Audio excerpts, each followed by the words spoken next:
The Job, podcastul pe care trebuie să-l asculți înainte de a-ți alege cariera. Ești foarte aproape de a lua o decizie care îți va afecta viitorul profesional.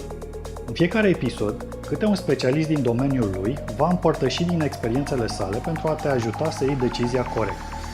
Podcastul The Job este susținut de Best Jobs, platforma care oferă soluții de angajare, recrutare și dezvoltare profesională. Intră unul amărât tare într-o florărie dimineața de vreme. Florărea sa, judecând după fața lui, e gata să preia comanda pentru o coroană mortoară. Aș dori să comand un buchet de flori pentru soția mea. Știți, e aniversarea noastră de 16 ani. Florărea sa. Și când vrei să-l trimită? El cu durere în glas. Ieri.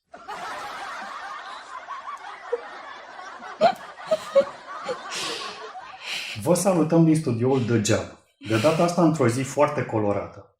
Azi ne vizitează Gabriela, un om care se înconjoară de frumos în fiecare zi.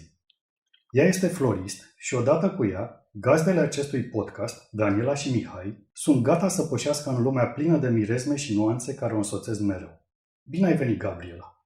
Bine v-am găsit! Bine ai venit! Mihai, mă Daniela. bucur că ești alături de noi astăzi. Vă mulțumesc este pentru viața ta? invitație.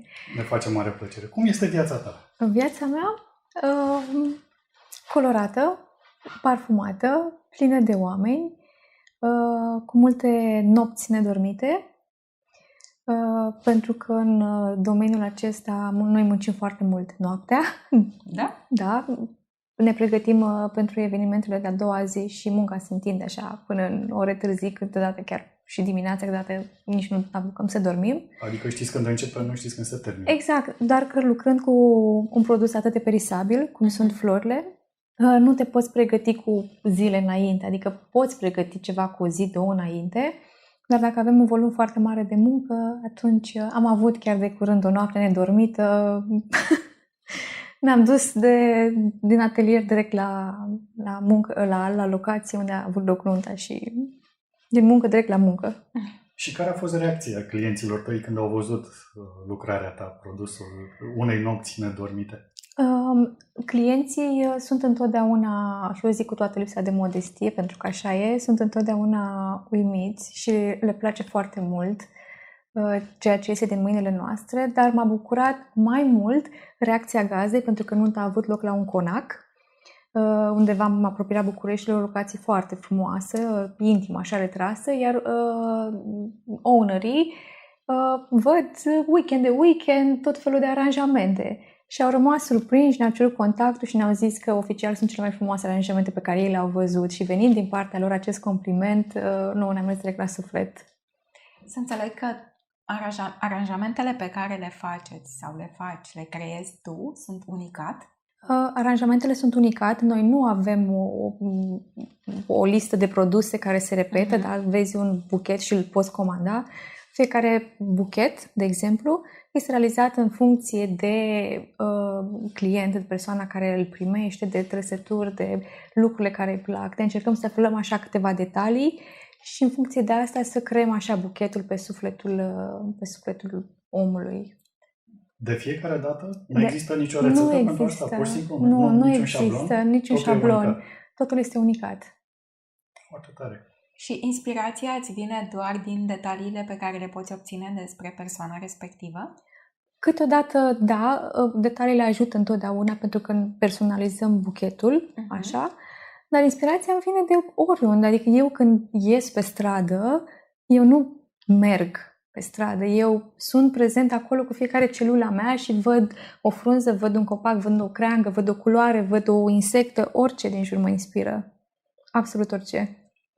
Asta înseamnă să ai un suflet de artist cu adevărat.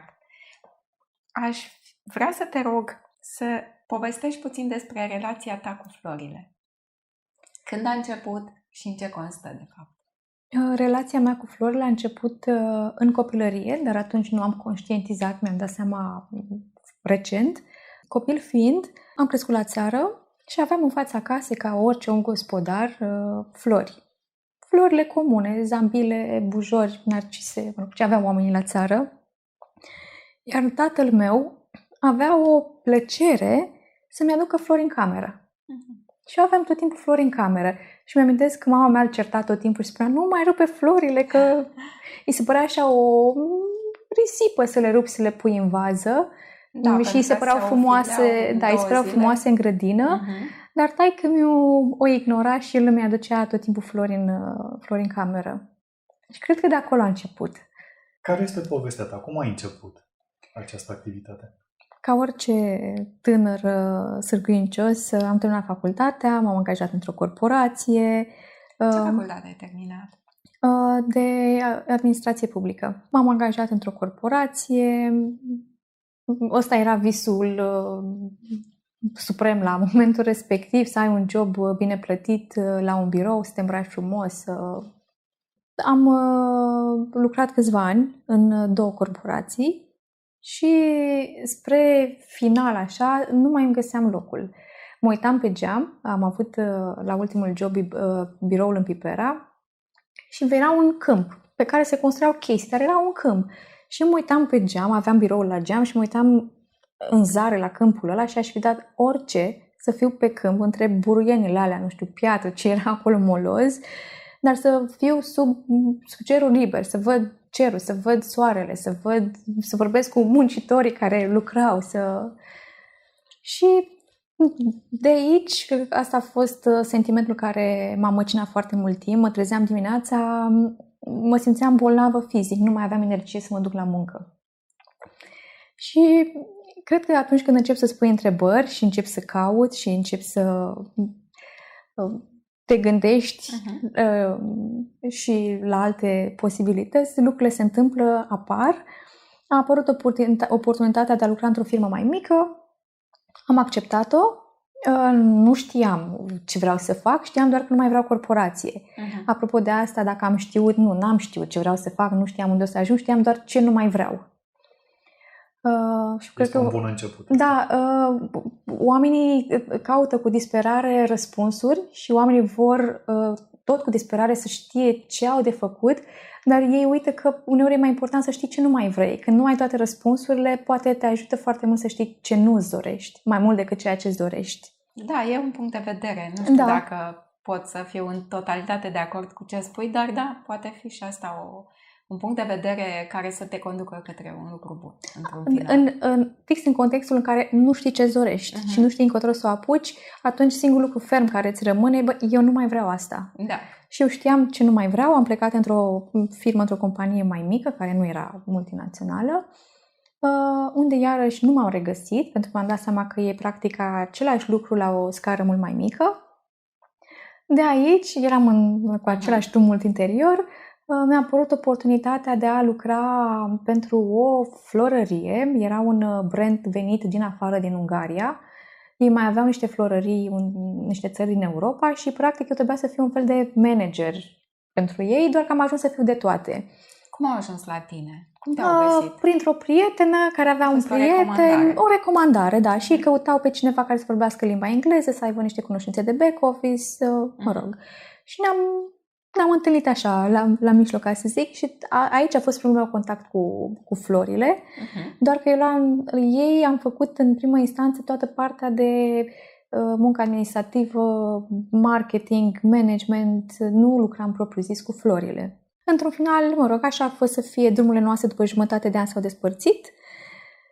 Țin minte și acum, era februarie 2017, se apropia Sfântul Valentin, când am decis eu, mă rog, să plec de la ei, și 2 săptămâni am stat într-o depresie cruntă, în care mă ridicam din pat doar ca să beau apă și să mă duc la baie și mă întrebam de ce am plecat eu din corporație și de ce am renunțat eu la ceva sigur și stabil pentru temiri ce mi se părea mie că îmi doresc și... A fost destul de greu, emoțional, psihic vorbind. Atunci nu resimțeam, adică partea financiară nu era o problemă financiară, era doar partea asta că nu știam încotro să apuc în viață.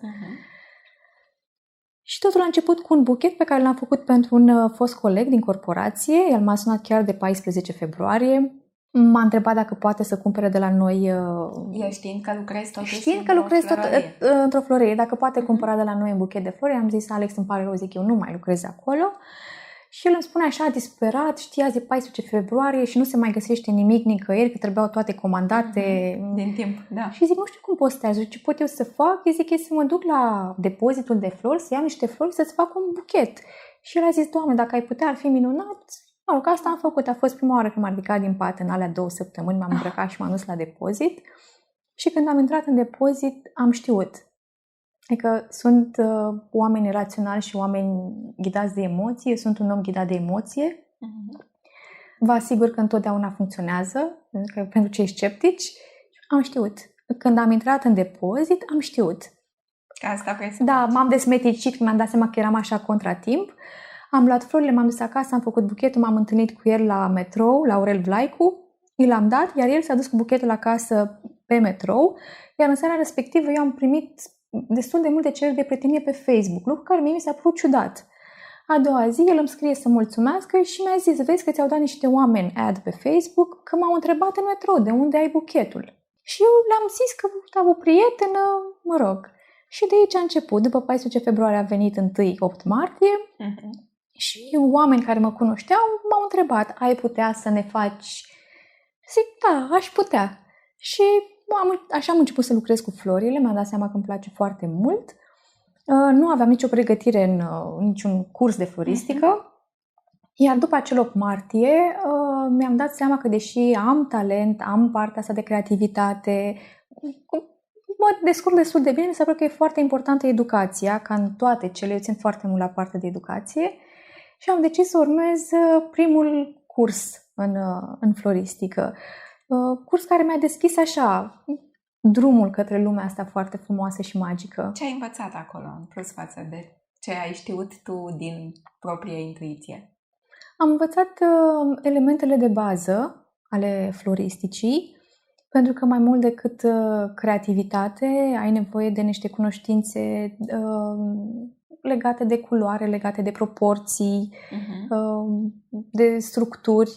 E destul de complex domeniul și partea tehnică din spate, ca un buchet să fie nu doar frumos, ci și corect executat din punct de vedere tehnic.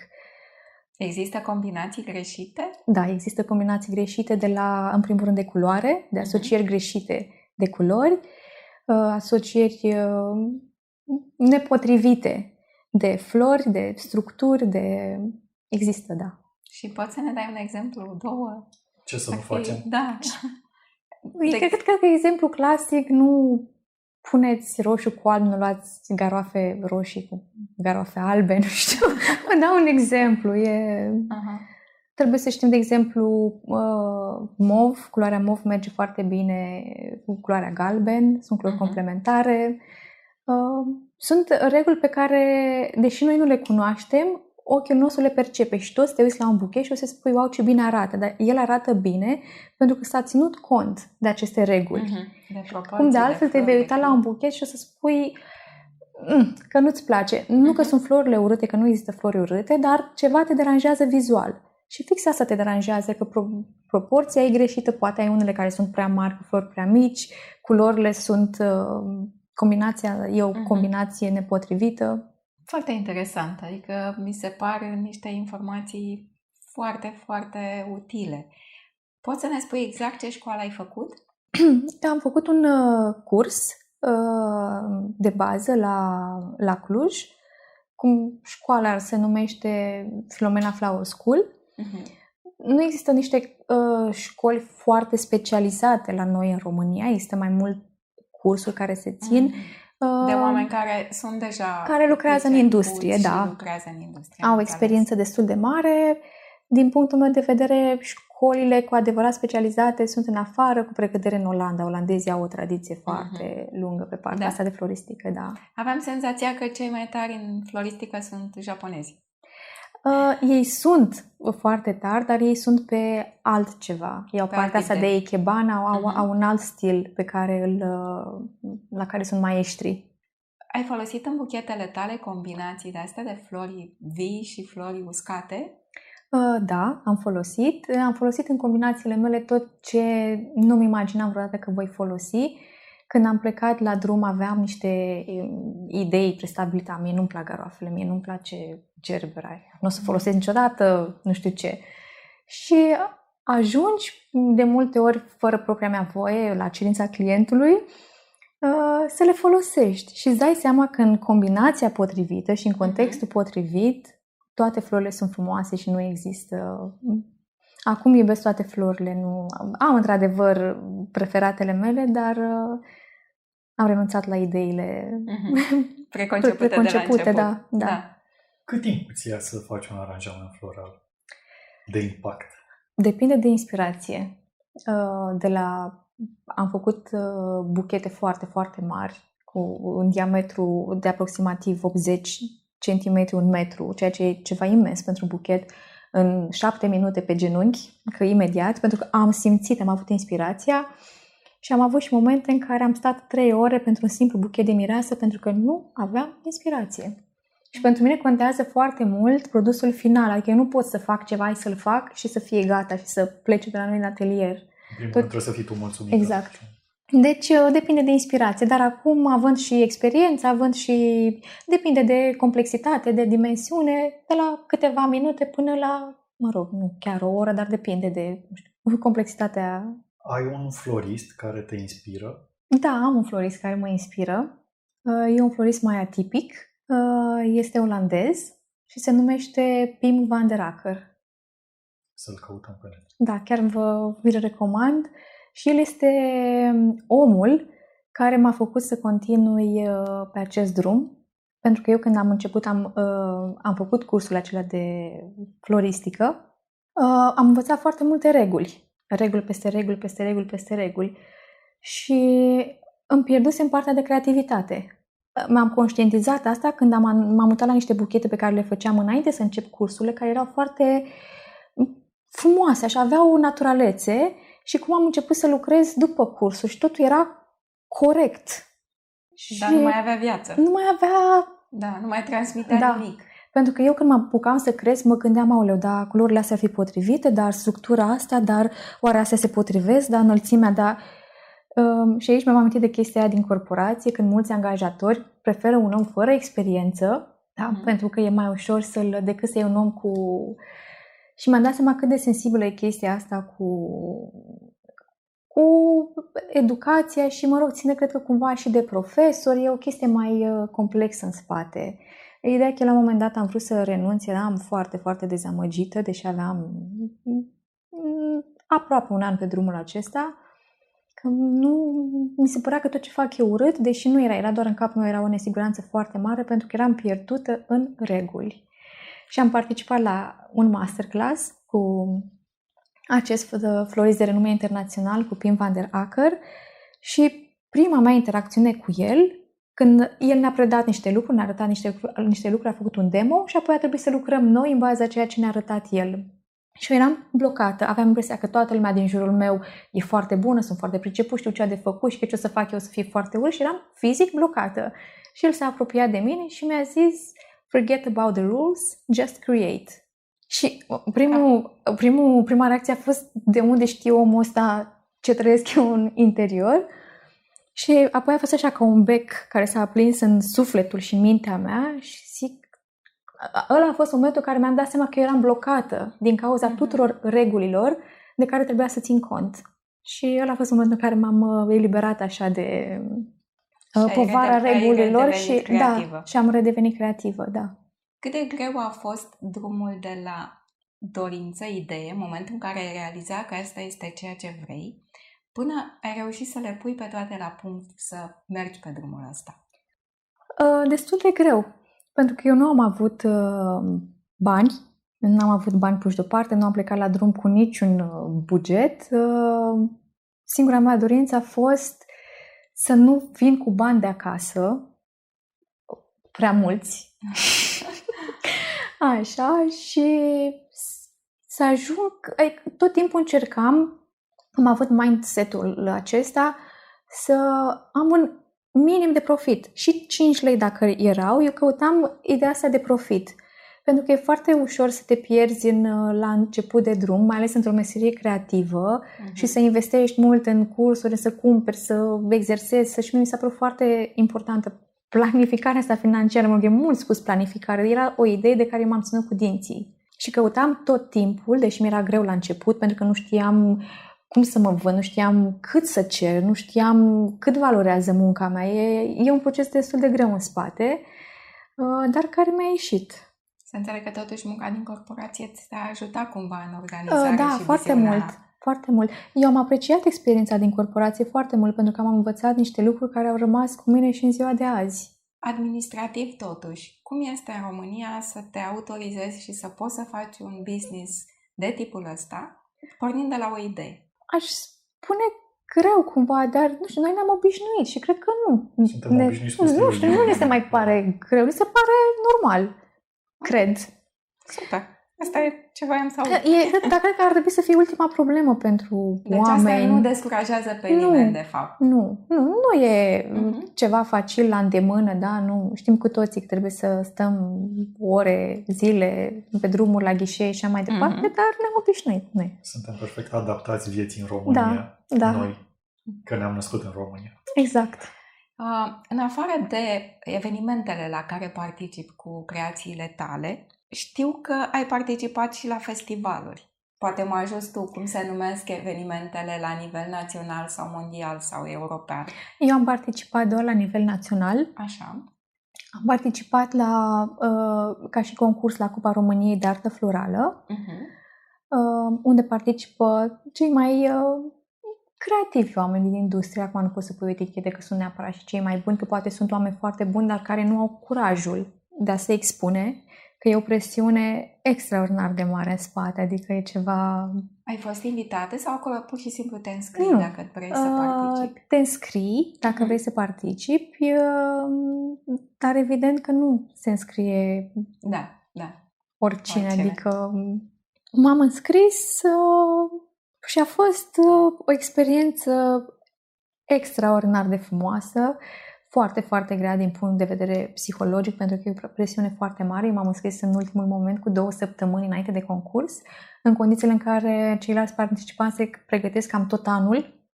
Se fac niște structuri destul de complexe, competiția durează 3 zile, fiecare zi are o probă care ține o zi întreagă, în care avem de construit fizic, de la structuri metalice, din lemn. Floristica presupune și partea de a construi. Da, lucrăm cu sârme, lucrăm cu tot felul de materiale care trec și ele pentru o jurizare. Dacă ai făcut prinderi corecte, noduri corecte, nu e ai legat tu o sârmă și arată bine, dar cineva din jur vine, se uită în spate, se vadă dacă tu ai făcut o legătură corect. Și oamenii ăștia care se pregătesc un an de zile înainte de competiție, practic la structură, lucrează tot timpul ăsta? La structură, pentru că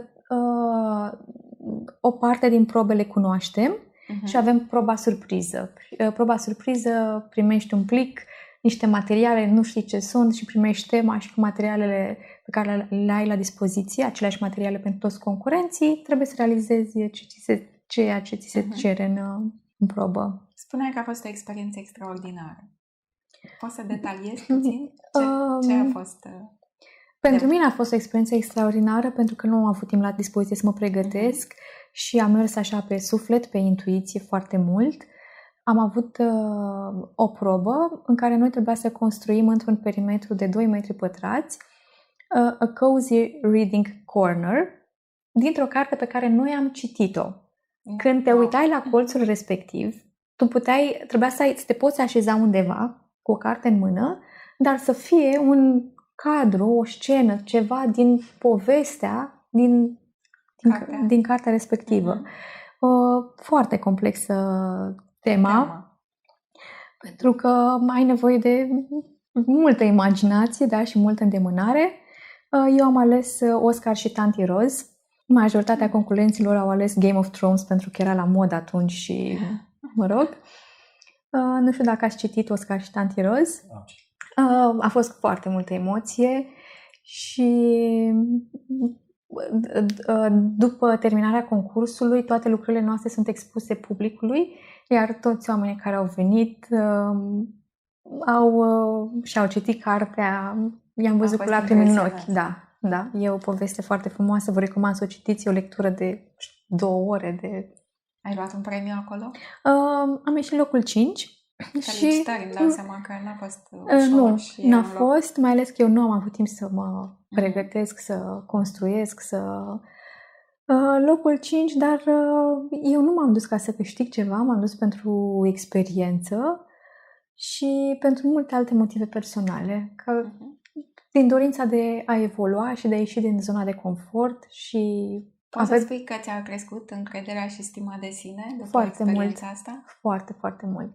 Ai recomandat tuturor să încerce? Da, le-aș recomanda, deși știu că e foarte greu, adică eu am 2 ani la rând am zis nu, exclus, Doamne ferește, mă emoționam și mă speriam numai la gândul de a participa la un eveniment atât de mare și important. Și cineva apropiat a avut așa grijă să-mi facă o brâncă și să zică du-te. Și n-am avut timp să reacționez și m-am trezit înscrisă și după aia a trebuit să o fac. Mai este loc pe piața florărilor? Da. Chiar în pandemie mă uitam pe rețele de socializare, în continuu florării, ateliere care apar, deci clar există loc și orice om are un loc sub soare și orice business va avea clienții lui și nișa lui și da, nu descurajez pe nimeni. Am văzut și florării care s-au închis în perioada pandemiei. Exact. Cum de altfel există și florării care s-au închis. Este o afacere ca oricare alta până la urmă și depinde cum o administrezi. Exact. Factorii care îți aduc succesul sunt atât de... Nu există o rețetă. Sunt, niște factori subiectivi și aleatorii. Nici nu poți ști ce ți aduce succesul câteodată. Adică care e motivul pentru care tu ai succes. Adică clar, evident, etica, munca, calitatea serviciilor pe care le oferi. Pasiunea. Doar că e și acel factor surpriză, cum de altfel avem exemple atâtea business-uri mari din lume care din nimic dintr-un program și un laptop într-un garaj. Exact. Eu îndemn oamenii să-și urmeze visurile și să încerce. Cum te ajută simțul tău estetic în viața de zi cu zi? În viața de zi cu zi eu trăiesc foarte simplu. Nu sunt pasionată de nimic material. Nu pot să spun că îl pun în practică într-un fel anume, tocmai pentru că am o detașare destul de mare de tot ce înseamnă lumea materială. Nu mă pasionează designul interior, nu pasionează, nimic. Mă pasionează natura și oamenii frumoși. Petreci mult în aer liber? Foarte mult timp. Da? Foarte mult timp. De acolo mă încarc. Făcând, merg. Pur și simplu merg din punctul A în punctul B, nu contează, nu trebuie să fie nu știu ce traseu renumit, să dau un check-in, un tag, nu știu unde. Merg și pe o potecă, merg și pe stradă. Și eu în minutul ăla sau în orele alea, eu sunt conectată 100% la tot ce e în jurul meu. De la cântecul păsărilor până la o frunză, un fir de iarbă. Și mă uit la un fir de iarbă și îi văd forma. Și mă gândesc, uite ce proporții frumoase are. De 3, 5, 8. E o proporție de care noi ținem cont în floristică. Și îmi dau seama că tot ceea ce noi facem practic în viața de zi cu zi, totuși are rădăcina în natură. Și toate regulile pe care noi le folosim în floristică, ele există în mod natural, se întâmplă pur și simplu în natură, după asta se guvernează natura și de aici se naște frumosul, pentru că proporțiile astea, ne uităm în natură în jur și spunem, ce frumoasă e pădurea asta, ce frumos e muntele ăsta. Pentru că natura ține cont, cu ghilimele de rigoare, de toate aceste reguli, fără să țină cont de ele. Se întâmplă pur și simplu. Merită să începi o afacere în acest domeniu? Da, merită. După cum am zis, drumul nu a fost unul ușor. M-am ținut cu dinții de ideea asta de a nu veni cu bani de acasă, prea mulți, până când am ajuns să am profit, să trăiesc din asta, să pot să plătesc oameni, taxe și impozite. Și asta ne ocupă tot timpul. Și asta ne ocupă tot timpul, Cât de mare este echipa cu care lucrezi acum? Noi suntem doi oameni creativi. Noi gândim designul aranjamentelor, buchetelor, proiectelor, când avem chestii mai mari, că lucrăm și corporate, facem chestii destul de complexe, de la un simplu mărțișor până la evenimente corporate destul de mari. Și oameni care ne ajută să implementăm aceste idei, colaborăm în funcție de complexitatea evenimentelor, pot fi alți 2 oameni până la 4, 5, 6, 7. Apelați la ei doar atunci când într-adevăr aveți nevoie. Da, în funcție de volumul de muncă. Cât vezi că poate să dureze această poveste? Ca timp, cât te vezi că ai putea să faci asta? Crezi că că se va termina la un moment dat inspirația? Nu, inspirația nu se termină niciodată. Eu o văd doar transformată în ceva și mai frumos. Noi ne dorim, eu îmi doresc să trăiesc foarte aproape de natură și îmi doresc să continui și meseria aceasta în care lucrez cu florile și atunci mi-a venit ideea de a face un loc de evenimente, un habar de evenimente în inima naturii și acolo pot trăi, locui și face în continuare ceea ce îmi place. Un alt motiv pentru care îmi doresc asta este faptul că lucrând în industrie văd neajunsurile ei și văd că ai putea să faci mai bine, că ai putea să corectezi. Nu cred că aș putea să fac eu mai bine, nu despre asta este vorba. De exemplu, în cazul nunților, totul a ajuns o industrie de consum în care tinerii miri sunt chinuiți și storși de bani, toată lumea le cere sume exorbitante pentru orice serviciu.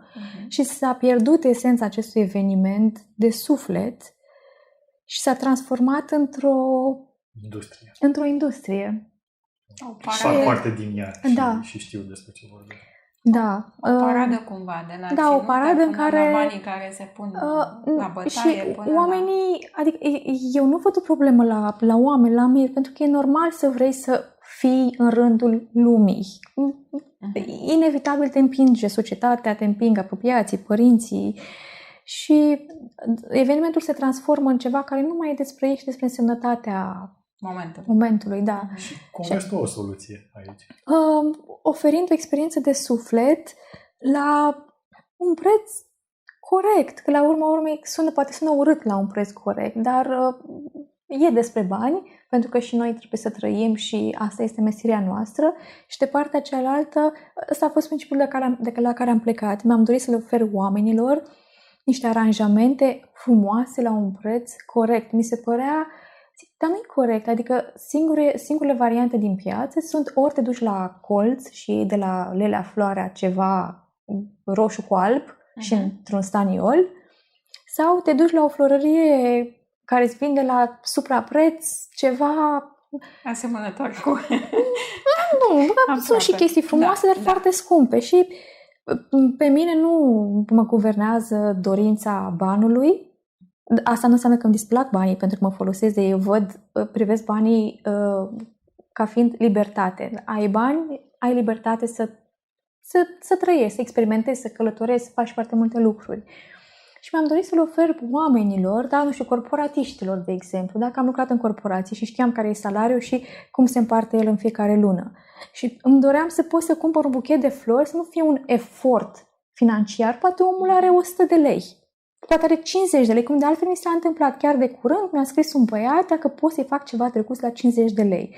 Am zâmbit și am făcut ceva drăguț la 50 de lei. Nu trebuie să fie... să dea pe afară, să fie un aranjament, să de-abia să-l poți duce. E vorba de însemnătatea gestului și poate arăta frumos și ceva de 50 de lei, cum poate să arate ceva, să fie ceva frumos și de 1000 de lei și tot așa. Pentru că nu toți oamenii au bani să dea pe flori. Și... Da, simbolul este important, momentul, felul în care marcăm acel moment. Mulțumim foarte mult că ai fost alături de noi astăzi. Ne place lumea în care am pășit alături de tine. Vă mulțumesc din suflet pentru invitație și sper să ne vedem în viitor la habar undeva în inima naturii și să facem podcastul de acolo. De-abia aștept. Îți mulțumim că ai ascultat un nou episod de Job. podcastul despre alegeri, opțiuni și cariere. Scrie-ne părerea ta, pune întrebări, oferă sugestii pe contact@thejob.tips. Spune ce carieră te interesează și vom invita omul potrivit. Ne poți asculta pe site-ul nostru thejob.tips. Îți poți ajuta un prieten dând share în rețelele tale. Acest podcast este fabricat la uzina de Pixel și este susținut de Best Jobs.